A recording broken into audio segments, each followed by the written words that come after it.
Dono de loja chama segurança para bater em menino negro, que fica em choque ao descobrir quem sua mãe é. Você que está vendo meus vídeos e ainda não é inscrito, por favor se inscreva e ative o sininho no canal para me ajudar a chegar aos 1000 inscritos.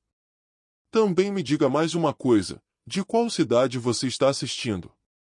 Deixe nos comentários. Na metrópole paulistana, onde arranha-céus se elevam como monumentos à complexidade social brasileira, a história de João Pedro principiava como um enigma delicadamente tecido, cujos fios entrelaçados guardavam segredos capazes de ressignificar destinos. João Pedro Santos Silva, um adolescente negro de 14 anos, representava a mais pura expressão da juventude periférica brasileira.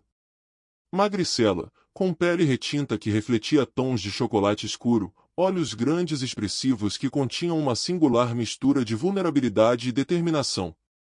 Seus cabelos crespos, estrategicamente cortados com um desenho moderno, denunciavam sua personalidade, alguém que buscava pertencimento em um mundo que constantemente o marginalizava. Residente no coração de Brasilândia, zona norte de São Paulo, região conhecida por sua densidade populacional e desigualdades sociais gritantes, João Pedro compartilhava sua existência com Dona Conceição, sua avó materna. Uma senhora de 68 anos que personificava a resiliência das mulheres negras brasileiras, costureira, chefe de família, guardiã de histórias e segredos. A casa onde viviam era modesta, mas limpa e organizada. Paredes repletas de fotografias antigas, algumas desbotadas pelo tempo, outras emolduradas com capricho. Retratos que contavam histórias silenciosas, especialmente aquele que sempre chamava a atenção de João Pedro, uma foto em preto e branco de uma jovem mulher que ele sabia ser sua mãe, mas sobre quem praticamente nada conhecia. Dona Conceição sempre desconversava quando João Pedro perguntava sobre sua genitora. Cada história tem seu tempo de ser contada, meu filho, dizia enigmaticamente, deixando o menino com mais perguntas do que respostas. A rotina de João Pedro era marcada pela disciplina e responsabilidade. Estudava em uma escola pública municipal, onde era considerado um aluno aplicado. Suas notas eram acima da média, demonstrando inteligência e dedicação. Nos intervalos, transitava entre a timidez e a vontade de ser percebido, tipical teenager brasileiro que sonhava com oportunidades além dos limites geográficos e sociais de sua comunidade. Naquela quinta-feira específica, Dona Conceição havia entregado algumas notas e uma lista de compras manuscrita. Os detalhes da lista revelavam a economia meticulosa da senhora: arroz, feijão, uma lata de sardinha, um pacote de café. Compras que simbolizavam a sobrevivência digna de milhares de famílias brasileiras. O centro de São Paulo se descortinava para João Pedro como um universo simultaneamente fascinante e hostil. Prédios históricos misturavam-se com construções modernas, ambulantes disputavam espaço com executivos, diferentes Brasis coexistiam naquele mesmo território. Ao caminhar pelas calçadas movimentadas, João Pedro observava tudo com curiosidade. Seus olhos percorriam as vitrines, os transeuntes, os carros. Cada detalhe era uma possibilidade de aprendizado, cada esquina uma potencial aventura urbana. A loja de roupas masculinas de Carlos Mendonça representava mais do que um simples estabelecimento comercial. Era um microcosmo das relações raciais brasileiras, um território onde preconceitos seriam revelados sem pudor ou disfarce. Carlos Mendonça, homem branco de 55 anos, personificava um empresário tradicional paulista. Nascido em uma família de classe média do interior, carregava consigo valores conservadores profundamente enraizados. Seu olhar era constantemente enviesado por uma ótica colonial, onde corpos negros eram sempre vistos como potenciais ameaças. A cena da abordagem violenta seria apenas o prólogo de uma história muito mais complexa. Um encontro que extrapolaria o momento imediato, revelando camadas profundas de identidade, pertencimento e memória familiar. Quando João Pedro foi expulso da loja, humilhado publicamente, não imaginava que aquele momento seria um ponto de inflexão em sua jovem existência.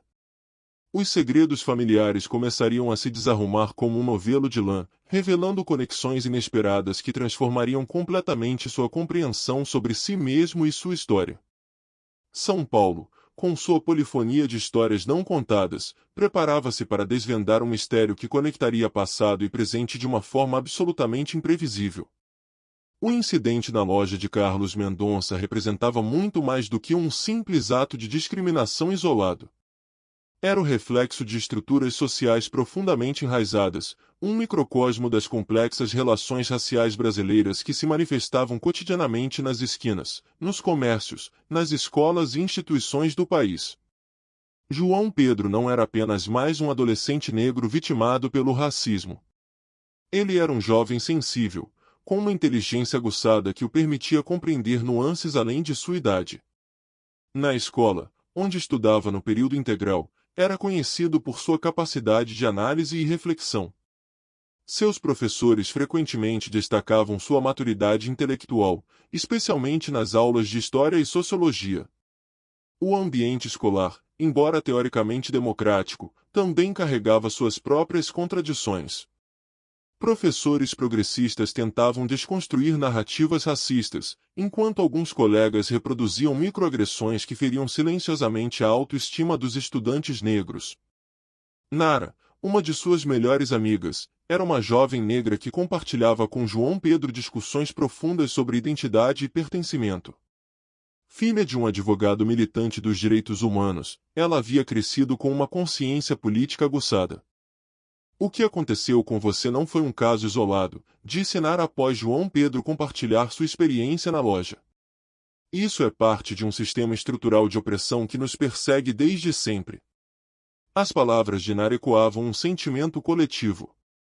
Não era apenas a história de João Pedro, mas a história de milhares de jovens negros brasileiros que diariamente enfrentavam olhares enviesados, abordagens truculentas e negações de direitos básicos.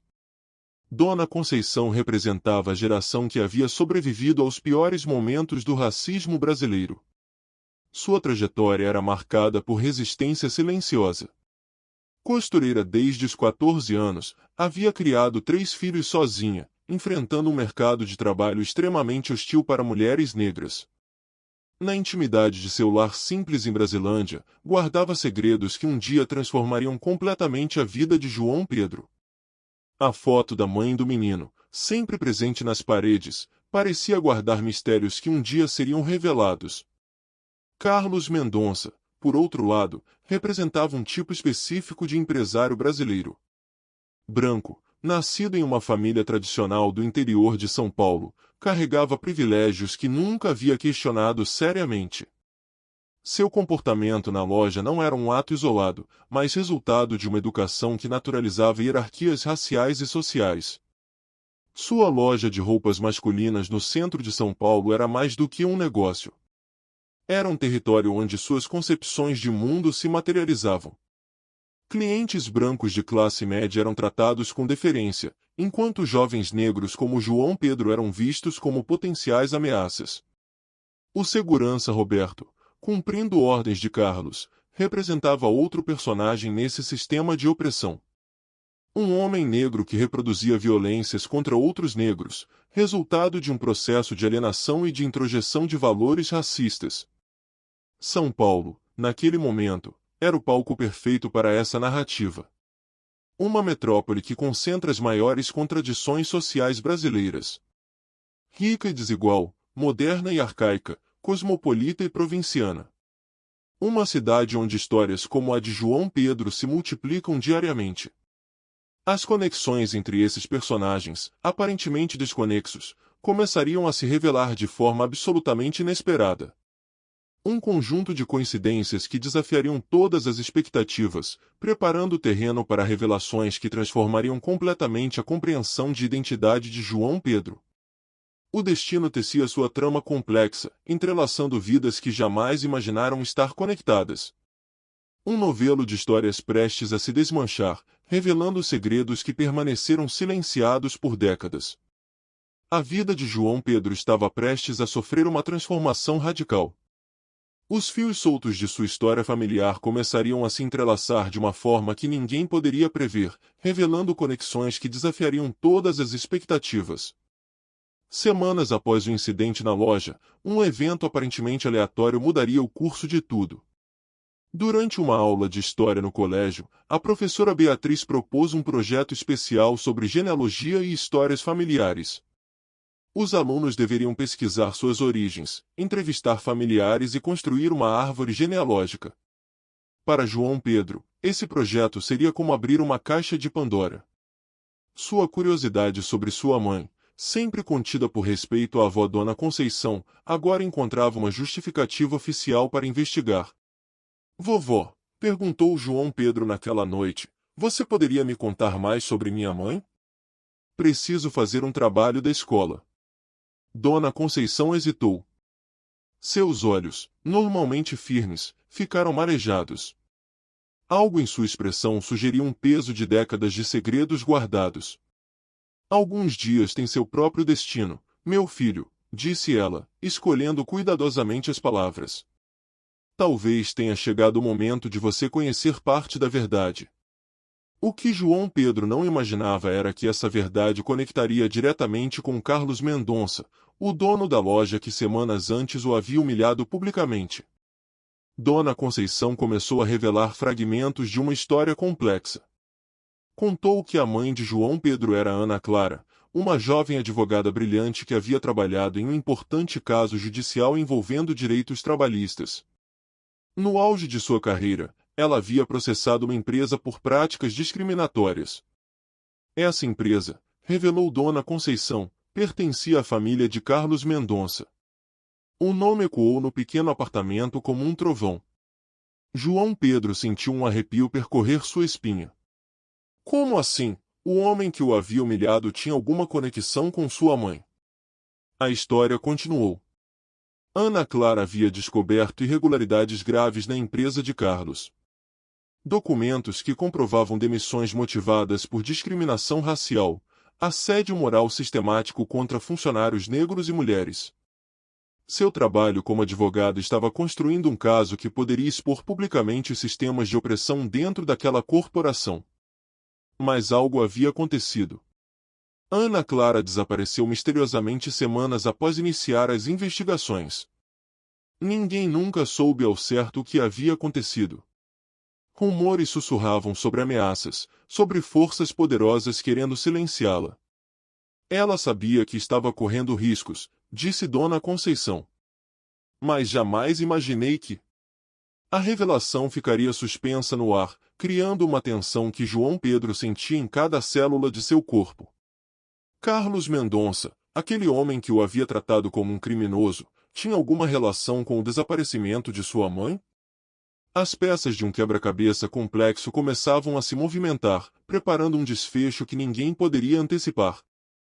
A busca pela verdade estava apenas começando. João Pedro descobriria que a história de sua família era muito mais do que simples acaso. Era um mosaico de resistência, coragem e segredos enterrados nas entranhas da sociedade brasileira.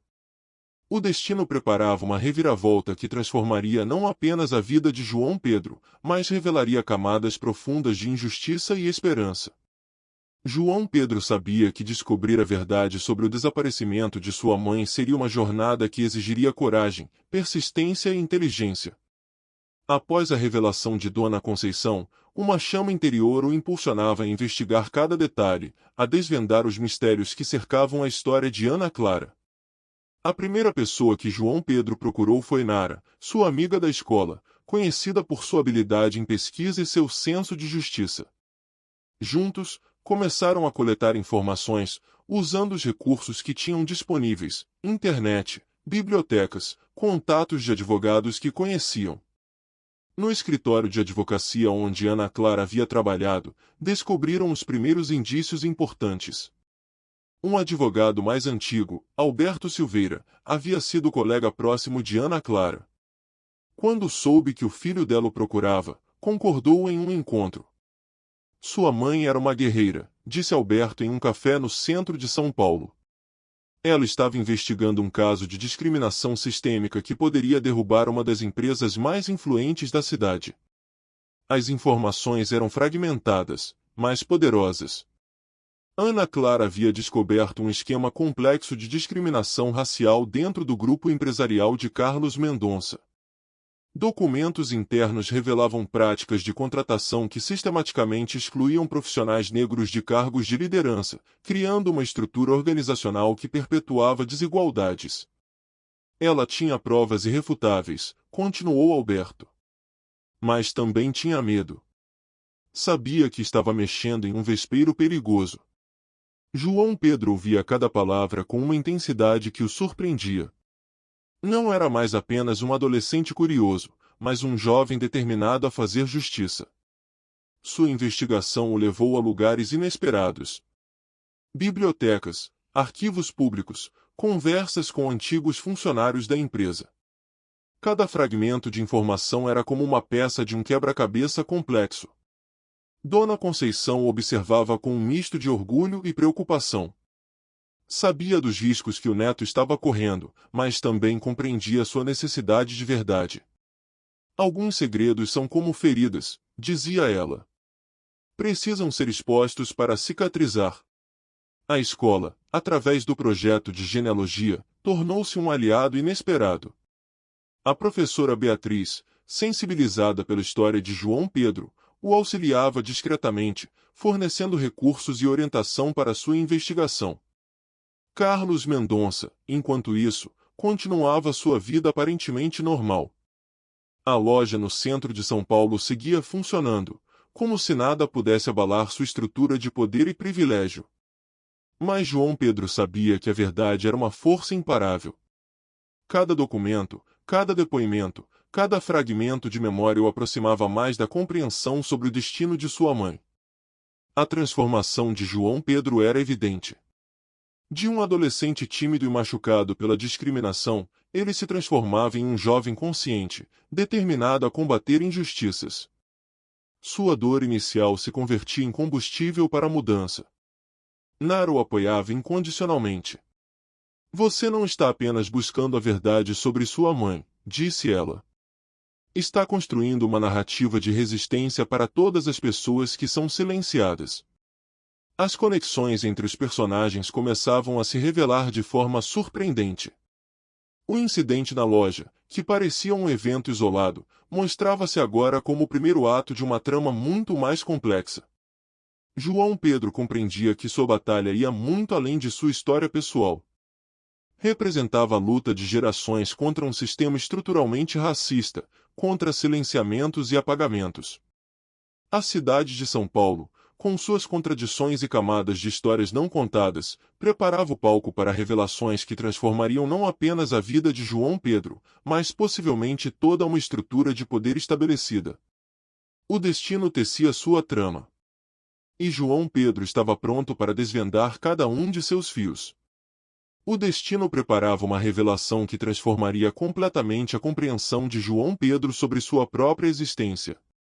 Tudo começou quando um envelope misterioso chegou ao apartamento de Dona Conceição. O remetente não estava identificado, mas o papel parecia ser de alta qualidade, algo incomum para correspondências ordinárias. João Pedro abriu o envelope com as mãos trêmulas. Dentro, encontrou uma série de documentos, fotografias e um pendrive. A primeira fotografia o fez congelar. Sua mãe, Ana Clara, em um escritório elegante, abraçada a uma pessoa que ele conhecia muito bem. Carlos Mendonça. Mas não era um abraço de inimigos. Era um abraço íntimo, carregado de cumplicidade. As outras fotografias revelavam momentos de aparente proximidade, sorrisos compartilhados, encontros que sugeriam uma história muito mais complexa do que João Pedro jamais imaginara. O pendrive continha uma pasta única. Um arquivo de vídeo com data de alguns dias antes do desaparecimento de Ana Clara. João Pedro conectou o dispositivo com o coração disparado. A voz de sua mãe ecoou no pequeno apartamento. Se você está assistindo a este vídeo, significa que algo pode ter me acontecido. Meu filho, a verdade sobre minha história é muito mais complexa do que qualquer um pode imaginar. Ana Clara revelava detalhes chocantes. Ela havia sido, na verdade, uma advogada infiltrada. Sua missão era investigar por dentro os esquemas de discriminação racial na empresa de Carlos Mendonça. Mas descobriu algo muito mais profundo. Carlos Mendonça não é apenas um empresário corrupto, dizia Ana Clara no vídeo. Ele é meu pai biológico. E João Pedro, você é o filho que ele sempre negou. O mundo de João Pedro desmoronou naquele instante. Carlos Mendonça era seu pai. O homem que o havia humilhado publicamente, que o tratara como um criminoso, era seu próprio genitor. Um homem que negara sua própria paternidade, que o rejeitara por ser negro, que representava o mais puro exemplo de racismo estrutural brasileiro. As fotografias seguintes revelavam uma história de décadas. Ana Clara era fruto de um relacionamento breve entre Carlos e uma jovem empregada doméstica. Ela havia crescido longe do pai, conhecendo sua verdadeira origem apenas na adolescência. Quando descobriu sua origem, Ana Clara transformou sua dor em missão. Decidiu usar suas habilidades como advogada para expor os sistemas de opressão que seu próprio pai representava. Sua investigação ia muito além de um caso trabalhista. Era uma batalha pessoal contra o racismo que a havia marginalizado. Estou deixando todas as provas, continuava Ana Clara no vídeo. Documentos que podem derrubar não apenas Carlos Mendonça, mas todo um sistema de privilégios brancos. Meu maior medo sempre foi que algo me acontecesse antes de poder contar a verdade. João Pedro compreendia agora o motivo de seu desaparecimento. Sua mãe sabia dos riscos. Sabia que estava desafiando estruturas de poder profundamente enraizadas. O pendrive continha mais do que revelações pessoais. Havia documentos comprometedores que podiam destruir a reputação de Carlos Mendonça. Provas de discriminação sistêmica, desvios financeiros, assédios silenciados. Nara, sua amiga, ao tomar conhecimento, o abraçou com força. Agora você tem a chance de transformar essa dor em mudança, disse ela. A verdade era um tsunami prestes a se abater sobre Carlos Mendonça. Um filho negro que ele havia rejeitado carregava agora o poder de sua própria destruição. João Pedro olhou para Dona Conceição. Sua avó, com lágrimas nos olhos, segurava suas mãos. Sua mãe sempre soube que um dia a verdade prevaleceria, disse ela. O destino havia tecido sua trama mais complexa. E João Pedro estava prestes a se tornar um instrumento de uma justiça que esperava ser feita há décadas. O silêncio no pequeno apartamento de Brasilândia era ensurdecedor. João Pedro segurava o pendrive nas mãos, como se aquele pequeno objeto contivesse não apenas os segredos de sua mãe, mas também a chave para entender quem ele era e o papel que estava destinado a desempenhar. Nara, sempre ao seu lado, manteve o olhar fixo nele, pronta para o que viesse a seguir. Dona Conceição, João Pedro começou, com a voz trêmula. Por que nunca me contou isso antes? A avó, com os olhos marejados, deu um longo suspiro. Porque a verdade é pesada, meu filho. E você era só uma criança. Eu não queria que você carregasse esse fardo tão cedo. Mas João Pedro sabia que não poderia mais fugir. Sua mãe, Ana Clara, havia arriscado tudo para expor as injustiças de um sistema que não apenas oprimia pessoas negras, mas que também negava a humanidade delas.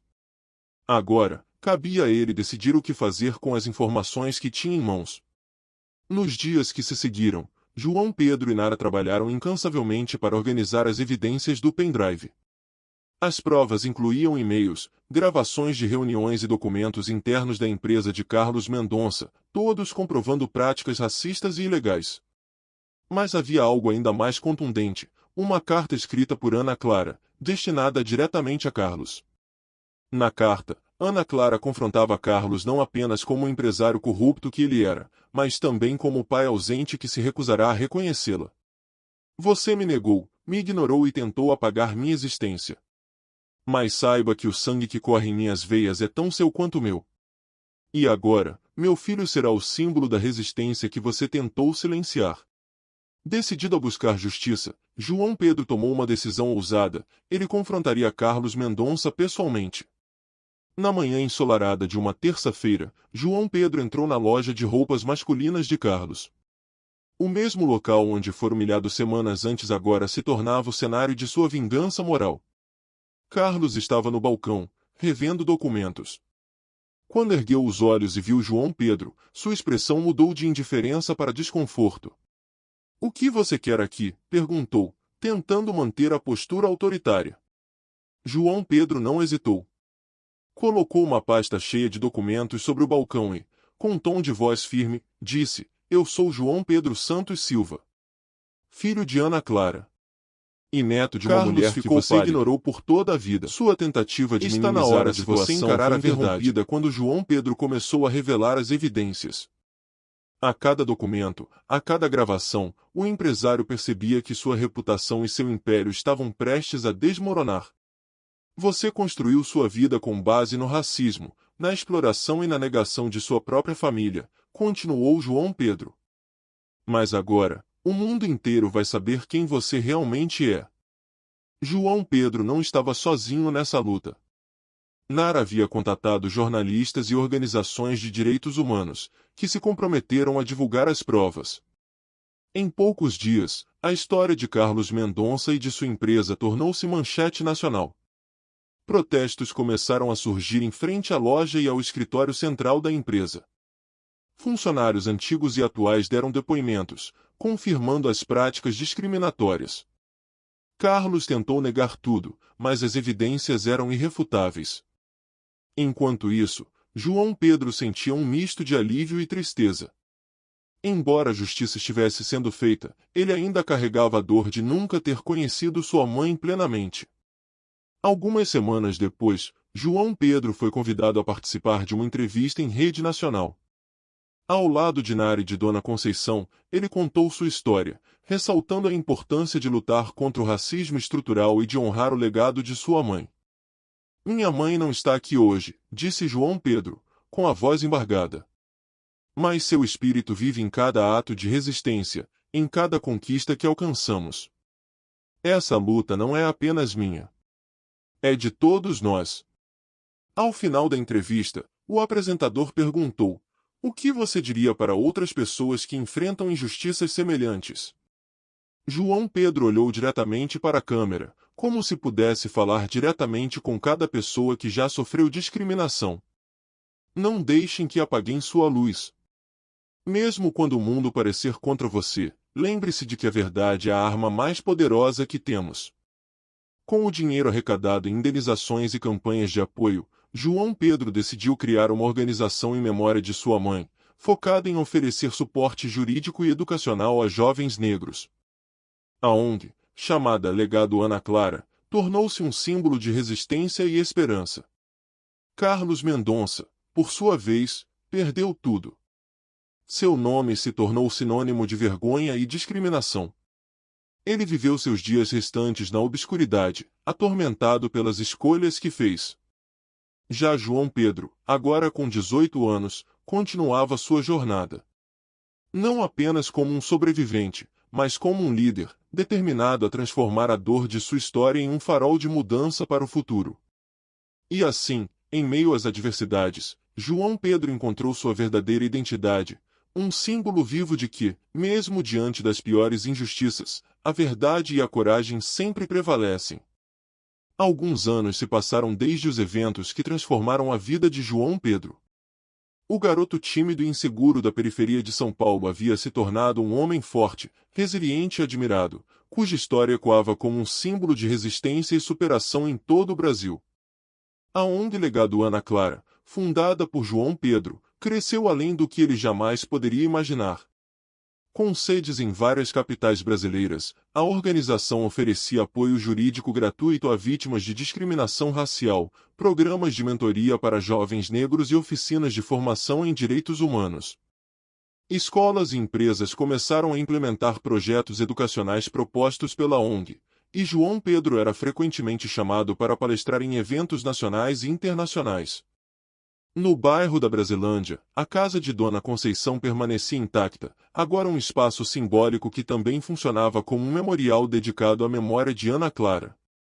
João Pedro fez questão de preservar o lar onde cresceu, acreditando que aquele ambiente humilde carregava a essência de sua história. Dona Conceição, agora com mais de 70 anos, era frequentemente vista cercada por crianças e jovens que visitavam o memorial. Ela contava histórias de resistência e amor, suas mãos enrugadas acariciando as cabeças curiosas daqueles que buscavam inspiração. Minha neta e meu bisneto lutaram para que vocês tivessem um futuro melhor, dizia ela com um sorriso, enquanto uma lágrima discreta escorria de seus olhos cansados, mas brilhantes. Carlos Mendonça, o outrora poderoso empresário, havia desaparecido da esfera pública. Seus bens foram leiloados, sua empresa desmantelada, e ele agora vivia em um pequeno apartamento em um bairro afastado. Diziam que raramente saía de casa e que suas noites eram atormentadas pelos fantasmas de suas escolhas. O homem que uma vez simbolizara o racismo e a hipocrisia do privilégio sucumbiu à própria culpa, sem jamais buscar reconciliação com João Pedro ou admitir plenamente seus erros. Já João Pedro, agora formado em Direito, decidiu usar sua profissão para expandir ainda mais sua missão. Ele se tornou um advogado reconhecido, especializado em direitos civis e sociais. Não raro, estava envolvido em casos de grande repercussão, sempre com o mesmo objetivo: defender os direitos daqueles que mais precisavam e continuar a luta que sua mãe começou.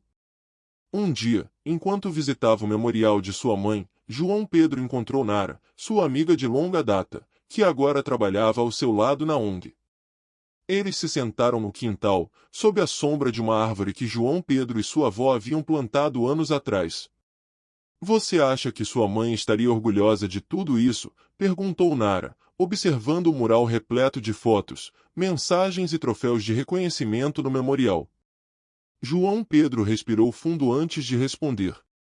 "Eu não sei se é possível expressar em palavras o quanto eu queria que ela estivesse aqui para ver tudo isso. Mas eu sinto que ela está. Cada passo que eu dou, cada vida que conseguimos mudar, é como se ela estivesse segurando minha mão." O silêncio que seguiu foi quebrado pelo som de risadas de crianças que brincavam no jardim do memorial. Para João Pedro, aquilo era a maior prova de que o futuro podia, sim, ser diferente. Naquela noite, ao olhar para o céu estrelado, João Pedro sussurrou: "Mãe, nós vencemos."